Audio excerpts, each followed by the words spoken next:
Akashic Record reader. I am a goddess embodiment coach. Oracles are in situations where they aren't able to operate in their capacity to be an oracle. This is why I say to you, the way that you protect your peace right now is so important because we're all sleeping. This is a dream. You're dreaming this life. Your true self. This is the I divine self. Some call this the oversoul. This is that version of you that has already traversed through time and space through soul's evolutionary lessons. And that version of you is allowing you to have this experience. That version of you see this the same way we see our dreams. We experience them and then we wake up. And I hope that you all are able to remember your dreams because there is a frequency warfare happening right now. Dreams are being devoured. They're being used and eaten as energy. So if you are not, you can master the ability to dream walk. And it's really not hard. So this life is a dream. And everything in this dream is changing.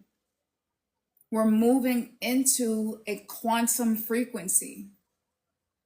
And for those of us who have been studying spirituality and metaphysics, that's exciting. Because a lot of us feel like we're not manifesting fast enough. We're not manifesting, we're feeling like we're stuck. Maybe you're not stuck. Maybe you have things that are attached to you and things that you give too many thoughts about that's keeping you stuck. Maybe it's not you. Maybe it's your attachments. It is our attachment to the things in this dream that keep us stuck. It is the fear to be different and unique that keeps us stuck. There is a frequency fence. And the reptilians help to control this frequency fence. I do a lot of astral travel. And when I enter into this field, it becomes difficult to move. Have you ever had a dream where you're flying and then all of a sudden you're going down and no matter what you do, you can't fly again? That's the frequency fence that has been placed around this planet.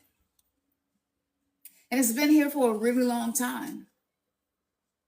See, the awakening that's happening now has been known about for a really long time. And if you're living right now, your soul has a soul contract. It's in your Akashic record to be here right now. That makes you unique and special. Something special about you. See, a lot of us who are called to this type of alchemy, to take the shit that life has thrown at us and make something beautiful from it. Those of us who are called to this, we experience certain forms of traumas. And if you are an empath, that's going to elevate everything that you experience into a way where it's amplified. And it's usually not anybody in your inner circle that you can talk to about any of this shit. Infinite potentialities always happening. And we are about to go quantum. The last time we went quantum like this, we were in Atlantis and we effed up. You know why we effed up? Because we had all of this technology that we have now. We had all of this power. And the ego, I'm getting a download. The ego was being born at that time. And as the ego was being born, this is what started the wars.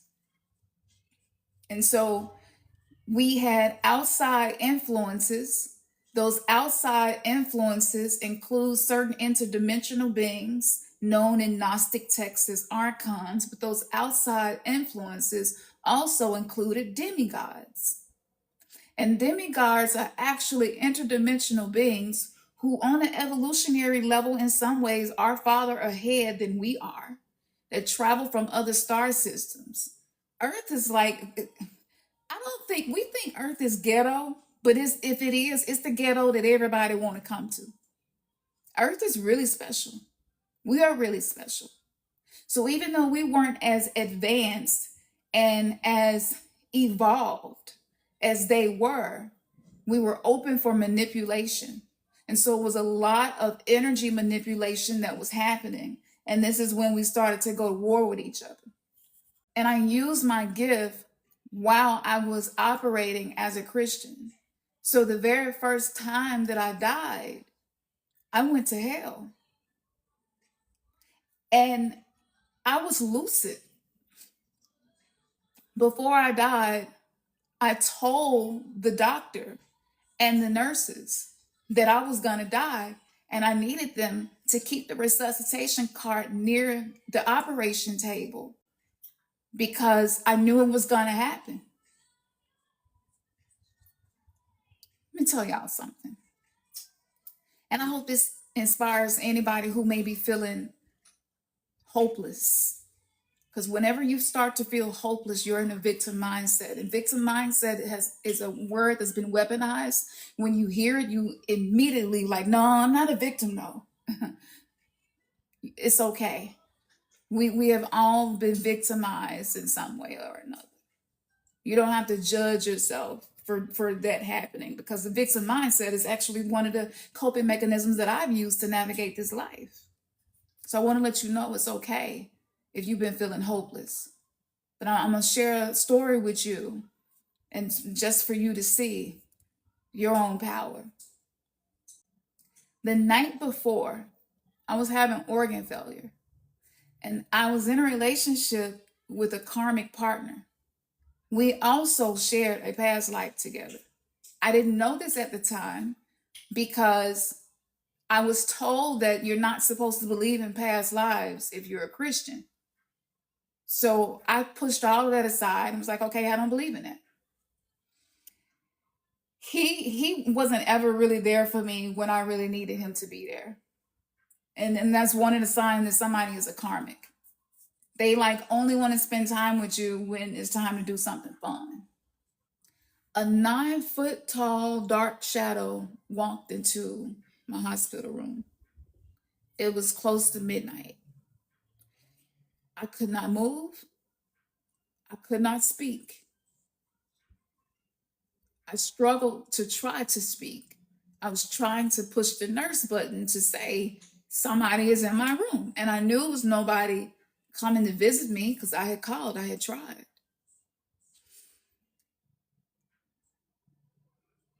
I kept saying, I plead the blood of Jesus inside of my mind. I plead the blood of Jesus inside of my mind. Nothing happened. This entity said that it had followed me into this life to take my life. And it had been trying to do this since I was born.